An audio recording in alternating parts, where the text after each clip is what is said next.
नमस्कार, vision IAS के news today के इस अंक में आप सभी का स्वागत है। इस अंक में हम आपके लिए लेकर आए हैं यूपीएससी परीक्षा की दृष्टि से महत्वपूर्ण कुछ अहम खबरें। इस अंक के साथ मैं हूँ दिव्या सिंह।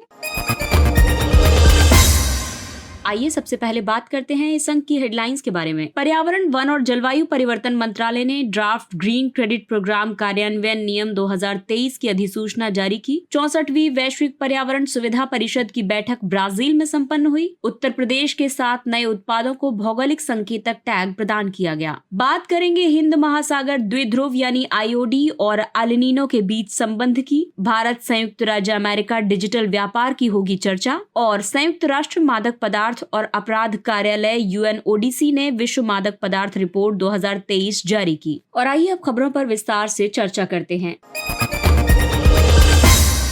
पर्यावरण, वन और जलवायु परिवर्तन मंत्रालय ने ड्राफ्ट ग्रीन क्रेडिट प्रोग्राम कार्यान्वयन नियम 2023 की अधिसूचना जारी की। मंत्रालय ने पर्यावरण संरक्षण अधिनियम 1986 के तहत जीसीपी शुरू करने का निर्णय लिया है, इसलिए इन नियमों का मसौदा जारी किया गया है। और आइए अब समझते हैं ड्राफ्ट जीसीपी कार्यान्वयन नियम 2023 के बारे में। ग्रीन क्रेडिट से मतलब है पर्यावरण पर सकारात्मक प्रभाव डालने वाले किसी विशेष गतिविधि के लिए प्रदान की जाने वाली प्रोत्साहन की एक एकल यूनिट से। जीसीपी का उद्देश्य पर्यावरण पर सकारात्मक प्रभाव डालने वाले कार्यों के लिए व्यक्तियों, संगठनों, स्थानीय निकायों, ग्राम पंचायतों, निजी क्षेत्रों आदि को ग्रीन क्रेडिट प्रदान करने के लिए बाजार आधारित तंत्र का निर्माण करना है। साथ ही पर्यावरण पर सकारात्मक प्रभाव डालने वाले कार्यों के लिए जन आंदोलन शुरू करना और मिशन लाइफ के विजन को साकार करना है। ग्रीन क्रेडिट का व्यापार किया जा सकता है। इन्हें घरेलू बाजार प्लेटफॉर्म पर व्यापार के लिए उपलब्ध कराया जाएगा। जिस कार्य से ग्रीन क्रेडिट प्राप्त होंगे उसी कार्य से कार्बन बाजार के तहत कार्बन क्रेडिट भी प्राप्त हो सकते हैं। जीसीपी को प्रशासित करने का कार्य भारतीय वानिकी अनुसंधान और शिक्षा परिषद को सौंपा गया है। ये संस्था जीसीपी के क्रियान्वयन, प्रबंधन और निगरानी के लिए उत्तरदायी होगी। जीसीपी की घोषणा केंद्रीय बजट 2023 में की गई थी। ये कार्यक्रम पेरिस जलवायु परिवर्तन समझौते के तहत भारत के जलवायु लक्ष्यों और मिशन लाइफ के विजन के अनुरूप है। जीसीपी का लक्ष्य ग्रीन क्रेडिट के लिए प्रतिस्पर्धी बाजार आधारित दृष्टिकोण का लाभ उठाना है। इस तरह से ये अलग अलग हितधारकों की स्वैच्छिक पर्यावरणीय गतिविधियों को प्रोत्साहित करेगा। पेरिस समझौते का अनुच्छेद 6 बाजार तंत्र के माध्यम से कार्बन व्यापार की अनुमति देता है।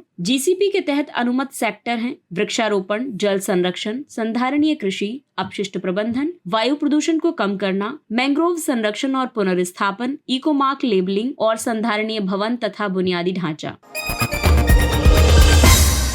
64वीं वैश्विक पर्यावरण सुविधा परिषद की बैठक ब्राजील में संपन्न हुई। जीईएफ यानी ग्लोबल एनवायरमेंट फैसिलिटी परिषद ने जलवायु, जैव विविधता और प्रदूषण से जुड़े संकटों से निपटने के प्रयासों में तेजी लाने के लिए $1.4 बिलियन के वितरण को मंजूरी दी है। फंडिंग पैकेज के तहत 136 देशों को सहायता प्रदान की जाएगी। ये फंड उन्हें Kunming Montreal global biodiversity framework के 23 लक्ष्यों में से अधिकतर लक्ष्यों की प्राप्ति की दिशा में आगे बढ़ने में मदद करेगा। इस फ्रेमवर्क को 2022 में जैव विविधता अभिसमय के कोप 15 सम्मेलन में अपनाया गया था। जीईएफ अलग अलग पर्यावरणीय मुद्दों से निपटने के लिए एक बहुहितधारक साझेदारी है। इसे 1992 में आयोजित यूएनएफसीसीसी के रियो पृथ्वी शिखर सम्मेलन से ठीक पहले स्थापित किया गया था। जीईएफ फंडिंग जीईएफ परिषद में भाग लेने वाले दाता देश प्रदान करते हैं। हर 4 साल में पुनः पूर्ति प्रक्रिया के माध्यम से फंड जुटाया जाता है। ये इन 5 अभिसमयों के लिए वित्तीय तंत्र के रूप में कार्य करती हैं। ये 5 अभिसमय हैं: जैविक विविधता पर अभिसमय, जलवायु परिवर्तन पर संयुक्त राज्य फ्रेमवर्क अभिसमय, दीर्घ स्थायी जैविक प्रदूषकों पर स्टॉकहोम अभिसमय, संयुक्त राष्ट्र मरुस्थलीकरण रोकथाम अभिसमय और मरकरी पर मिनीमाता अभिसमय। और आइए अब आपको बताते हैं जीईएफ की संरचना के बारे में। तो जीईएफ असेंबली का गठन भारत सहित इसके 185 सदस्य देशों या भागीदारों से मिलकर हुआ है। जीईएफ परिषद इसका मुख्य शासी निकाय है। इस परिषद में जीईएफ सदस्य देशों के समूह क्षेत्रों से 32 सदस्यों की नियुक्ति की जाती है। 16 सदस्य विकासशील देशों से, 14 सदस्य विकसित देशों से और 2 सदस्य मध्य तथा पूर्वी यूरोप और पूर्व सोवियत संघ के देशों से निर्वाचित होते हैं। जीईएफ का सचिवालय वॉशिंगटन डीसी, अमेरिका में स्थित है।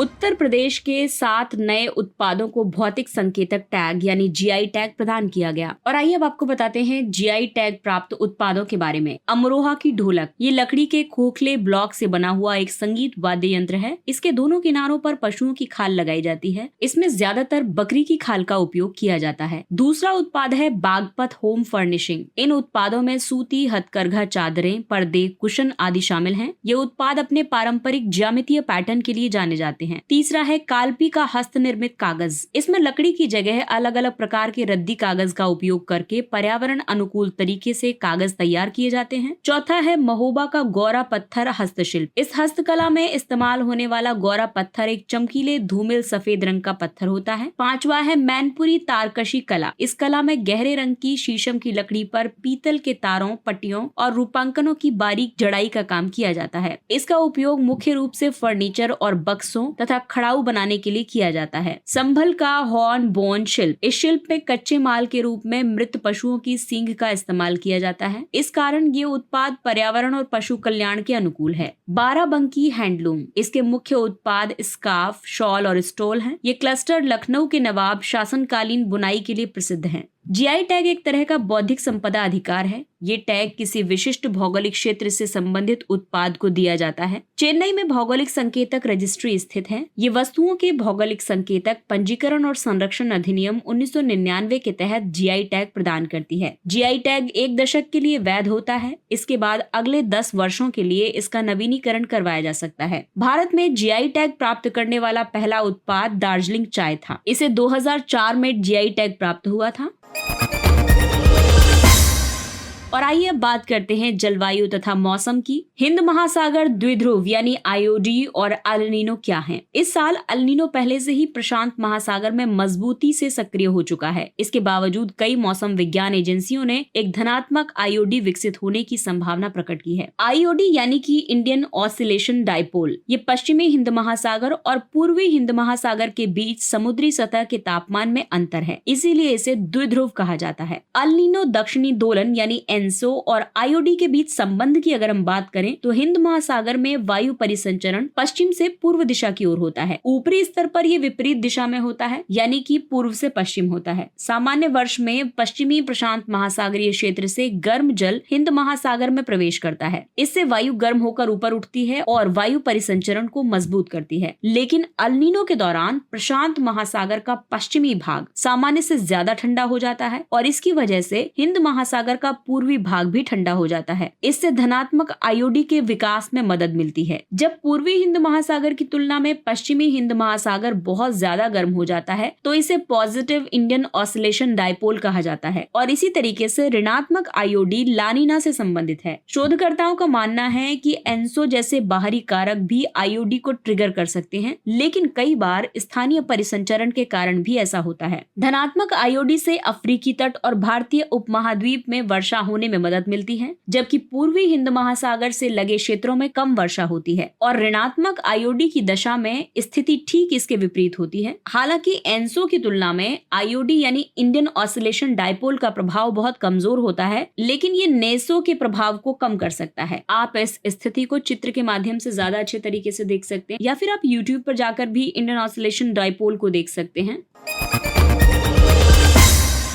और आइए अब चर्चा करते हैं भारत संयुक्त राज्य अमेरिका व्यापार के बारे में, लेकिन यहाँ हम बात करेंगे डिजिटल व्यापार के बारे में। अमेरिकी उद्योग निकाय computer and communication industry association CCIA ने अमेरिकी डिजिटल सेवा प्रदाताओं के प्रति भारत के संरक्षणवादी दृष्टिकोण पर आपत्ति जताई है। भारत और अमेरिका के बीच प्रौद्योगिकी व्यापार की वर्तमान स्थिति के मुताबिक अमेरिका भारत का सबसे बड़ा व्यापारिक भागीदार है। वित्त वर्ष 2022-23 में दोनों देशों के बीच कुल द्विपक्षीय व्यापार 128.55 बिलियन डॉलर था। ये व्यापार भारत के पक्ष में रहा था। अमेरिका को 2020 में भारत के साथ हुए डिजिटल सेवाओं के व्यापार में 27 बिलियन डॉलर का घाटा हुआ था। हालांकि भारत अमेरिका डिजिटल व्यापार संबंधों से जुड़ी कई चिंताएं भी हैं। कराधान की दृष्टि से देखें तो भारत में ई-कॉमर्स ऑपरेटरों से 6% की दर से इक्विलाइजेशन लेवी और 2% कर की वसूली की जाती है। इससे दोहरे कराधान की समस्या पैदा होती है। IT नियमावली 2021 जैसी नीतियों के कारण अनुपालन संबंधी बोझ बढ़ गया है। उदाहरण के लिए शिकायत निवारण अधिकारी, अनुपालन अधिकारी आदि की नियुक्ति। इसके अलावा भू स्थानिक डेटा की अगर हम बात करें तो भू स्थानिक डेटा साझा करने पर प्रतिबंध जैसी भेदभावपूर्ण विनियामक व्यवस्था है। डेटा सुरक्षा कानून का मसौदा की चर्चा करें तो डिजिटल पर्सनल डेटा प्रोटेक्शन विधेयक 2022 के तहत डेटा के सीमा पार ट्रांसफर पर प्रतिबंध लगाया गया है। इसके अलावा प्रस्तावित ड्राफ्ट दूरसंचार विधेयक 2022 में प्राधिकृत लाइसेंसिंग को अनिवार्य बनाया गया है। डिजिटल व्यापार को बढ़ावा देने से जुड़े हालिया घटनाक्रम की अगर हम बात करें तो इसमें महत्वपूर्ण और उभरती प्रौद्योगिकी पहल के माध्यम से तकनीकी साझेदारी को बढ़ावा दिया गया है। दोनों देशों में सेमीकंडक्टर आपूर्ति श्रृंखला और नवाचार भागीदारी से संबंधित MOU पर हस्ताक्षर किए हैं।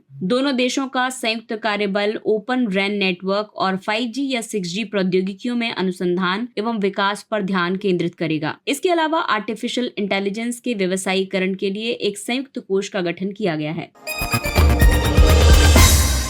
अगला टॉपिक है संयुक्त राष्ट्र मादक पदार्थ और अपराध कार्यालय ने विश्व मादक पदार्थ रिपोर्ट 2023 जारी की। UNODC अवैध मादक पदार्थ और अंतर्राष्ट्रीय अपराध के खिलाफ अभियान चलाने वाली एक प्रमुख वैश्विक संस्था है। इसका मुख्यालय वियना में स्थित है। ये सदस्य देशों को अवैध मादक पदार्थ और अंतर्राष्ट्रीय अपराध के खिलाफ लड़ाई में तकनीकी सहायता, अनुसंधान और विनियामक समर्थन प्रदान करता है। इस रिपोर्ट के मुख्य निष्कर्षों की अगर हम बात करें तो इसमें कहा गया है कि पिछले एक दशक में दुनिया भर में मादक पदार्थों का उपयोग करने वाले लोगों की संख्या 23% से बढ़कर 296 मिलियन हो गई है। पिछले एक दशक में मादक पदार्थों के उपयोग संबंधी विकारों से पीड़ित लोगों की संख्या में 45% की वृद्धि हुई है। इस रिपोर्ट में बल दिया गया है कि मादक पदार्थों से संबंधित विषमताओं और असमानताओं पर मादक पदार्थों के दुरुपयोग की घटनाओं से असमानताएं और सामाजिक तथा आर्थिक विषमताएं प्रेरित और संचालित होती हैं। वैश्विक उत्तर और दक्षिण, शहरी एवं ग्रामीण बस्तियों तथा उप आबादी के बीच विद्यमान असमानताएं मादक पदार्थ से होने वाले नुकसान में अपना योगदान देती हैं। अवैध मादक पदार्थों पर आधारित अर्थव्यवस्था संघर्ष, मानवाधिकारों के हनन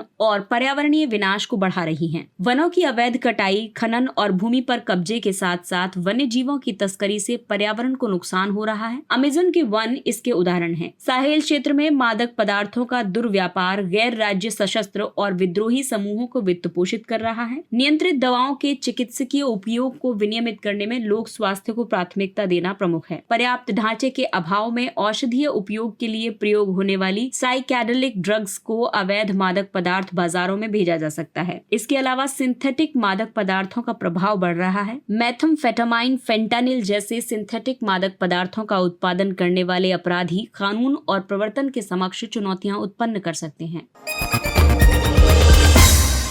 और आइए बात करते हैं कुछ अन्य महत्वपूर्ण सुर्खियों की। तो सबसे पहले चर्चा करेंगे स्टार्टअप्स के प्रकार के बारे में। हाल ही में ह्यूरन ने ASK private wealth Hurun India future unicorn index 2023 शीर्षक से एक रिपोर्ट जारी की है। इस रिपोर्ट में स्टार्टअप फंडिंग में मंदी की स्थिति को उजागर किया गया है। इस रिपोर्ट में ये कहा गया है कि यूनिकॉर्न की कुल संख्या में पिछले वर्ष की तुलना में गिरावट आई है। वर्ष 2023 में भारत में 51 गजेल और 96 चीता श्रेणी के स्टार्टअप हैं। स्टार्टअप्स की अलग अलग श्रेणियां हैं, जैसे कि यूनिकॉर्न, ऐसे स्टार्टअप्स का मूल्य $1 बिलियन से ज्यादा होता है। दूसरा है गजेल्स, ऐसे स्टार्टअप्स का मूल्य $500 मिलियन से ज्यादा होता है। इनके 3 वर्षों में यूनिकॉर्न बनने की संभावना होती है। और तीसरी श्रेणी है चीता, ऐसे स्टार्टअप्स का मूल्य $250 मिलियन होता है। इनके 5 वर्षों में यूनिकॉर्न बनने की संभावना होती है। सागर सामाजिक सहयोग, पत्तन पोत परिवहन और जलमार्ग मंत्रालय ने सागर सामाजिक सहयोग नामक नए दिशा निर्देश जारी किए हैं। इन्हें बंदरगाहों के लिए कॉर्पोरेट सोशल रिस्पॉन्सिबिलिटी के लिए जारी किया गया है। नए दिशा निर्देशों के मुताबिक कॉर्पोरेट सोशल रिस्पॉन्सिबिलिटी बजट अनिवार्य रूप से बंदरगाह के शुद्ध लाभ के प्रतिशत के रूप में बोर्ड प्रस्ताव के माध्यम से बनाया जाएगा। नए निर्देशों के मुताबिक CSR व्यय का 20% सैनिक कल्याण बोर्ड के लिए अनिवार्य रूप से निर्धारित किया जाना चाहिए। कंपनी अधिनियम 2013 की धारा 135 के तहत CSR यानी कि कॉर्पोरेट सोशल रिस्पॉन्सिबिलिटी का प्रावधान किया गया है। इसके तहत पात्र कंपनियों को पिछले 3 वित्तीय वर्ष के दौरान हुए अपने औसत निव्वल लाभ का 2% CSR गतिविधियों पर खर्च करना होगा। वैश्विक प्रतिस्पर्धा सूचकांक। हाल ही में international institute for management development ने वैश्विक प्रतिस्पर्धात्मक सूचकांक जारी किया है। इस सूचकांक में विश्व की 64 अर्थव्यवस्थाओं का उनकी वैश्विक प्रतिस्पर्धा के आधार पर आकलन किया गया है और उन्हें रैंकिंग प्रदान की गई है। डेनमार्क, आयरलैंड और स्विट्जरलैंड शीर्ष 3 स्थान पर हैं। भारत 3 स्थान गिरकर 40वें स्थान पर आ गया है। हालांकि 2019-21 की तुलना में भारत बेहतर स्थिति में है। इन 3 मुख्य उपायों ने भारत को अपने स्कोर में सुधार करने में मदद की है। ये हैं विनिमय दर स्थिरता, मुआवजे के स्तर और प्रदूषण नियंत्रण में सुधार। आपको बता दें कि वैश्विक प्रतिस्पर्धा रिपोर्ट विश्व आर्थिक मंच द्वारा प्रकाशित एक वार्षिक रिपोर्ट है। ये रिपोर्ट IMD के सूचकांक से अलग है। अगला टॉपिक है बर्मीज पीकॉक सॉफ्ट शेल कछुए। बर्मीज पीकॉक सॉफ्ट शेल कछुए म्यांमार की स्थानिक प्रजाति है। ये निल्सोनिया जीनस की 5 प्रजातियों में से एक है। ये एक अंड प्रजक प्रजाति है, यानी कि ये बाहर अंडे देती है और एक इंक्यूबेशन अवधि के बाद उनमें से बच्चे निकलते हैं। IUCN में इनकी स्थिति क्रिटिकली एंडेंजर्ड की है। इन सॉफ्टशेल कछुओं की पूर्वी एशिया में फूड मार्केट में बहुत ज्यादा मांग है और इसकी वजह से इनके पर्यावास नष्ट हो रहे हैं। इसके अलावा मछुआरों के मछली पकड़ने के जाल में फंस जाने की वजह से भी इनको खतरा है।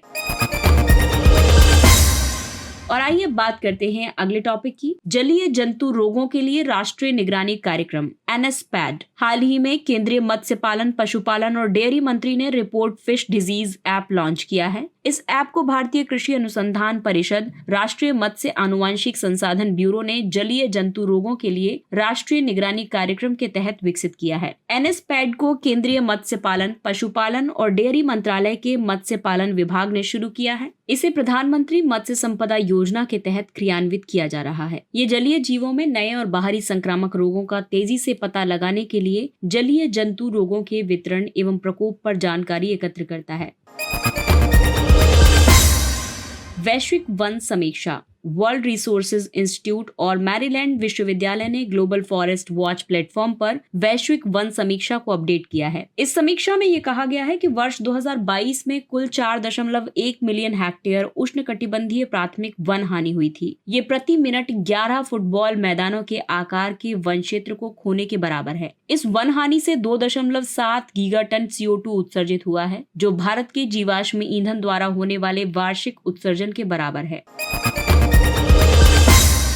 बाह्य अंतरिक्ष के मामलों के लिए संयुक्त राष्ट्र कार्यालय। भारतीय मूल की विशेषज्ञ आरती होल्ला मैनी को यूनोसा का निदेशक नियुक्त किया गया। यूनोसा यानी बाह्य अंतरिक्ष मामलों के लिए संयुक्त राष्ट्र कार्यालय, ये ऑस्ट्रिया के वियना में स्थित है। इसे शुरुआत में 1958 में संयुक्त राष्ट्र सचिवालय के भीतर एक छोटी विशेषज्ञ इकाई के रूप में गठित किया गया था। वर्ष 1993 में इसे इसके वर्तमान स्वरूप में स्थापित किया गया था। भारत सहित इसके 102 सदस्य देश हैं। इसके उद्देश्य हैं बाह्य अंतरिक्ष के शांतिपूर्ण उपयोग और अन्वेषण में वैश्विक सहयोग को बढ़ावा देना, सतत आर्थिक और सामाजिक प्रगति प्राप्त करने के लिए अंतरिक्ष से संबंधित विज्ञान और प्रौद्योगिकी के प्रभावी उपयोग को प्रोत्साहित करना। इसके अलावा इसके कार्य हैं संयुक्त राष्ट्र के किसी भी सदस्य देश को अंतरिक्ष गतिविधियों को शासित करने के लिए कानूनी और विनियामक फ्रेमवर्क स्थापित करने में सहायता प्रदान करना। ये विकास के लिए अंतरिक्ष से संबंधित विज्ञान, प्रौद्योगिकी और इसके उपयोग के लिए विकासशील देशों की क्षमता को मजबूत करता है।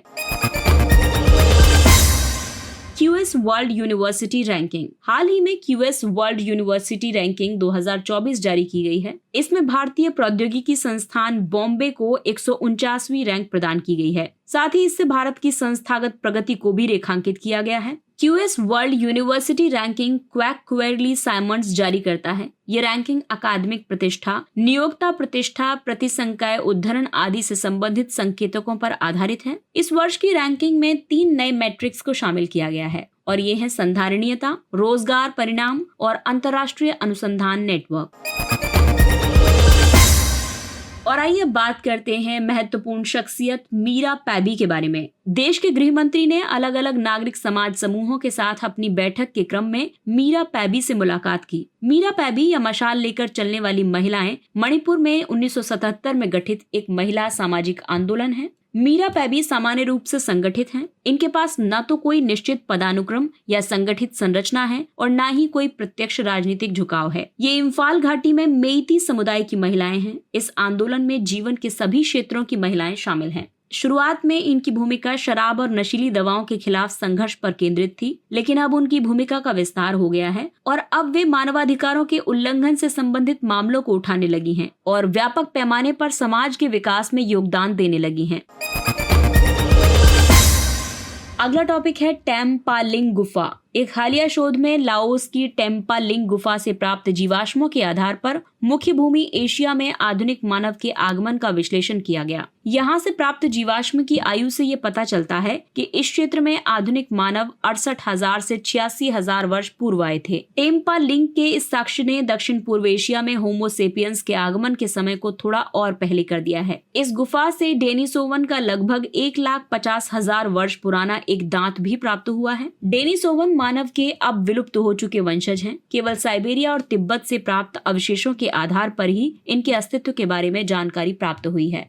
इसके साथ ही ये अंक समाप्त होता है। अगले अंक में फिर मुलाकात होगी कुछ अन्य महत्वपूर्ण खबरों के साथ। तब तक अपने लक्ष्य के लिए तत्पर रहिए और अगर आपको हमारा कंटेंट अच्छा लगता है तो इसे लाइक, सब्सक्राइब और शेयर जरूर करें। और अब हमें यानी विजन IAS की पूरी टीम को दीजिए इजाजत। नमस्कार।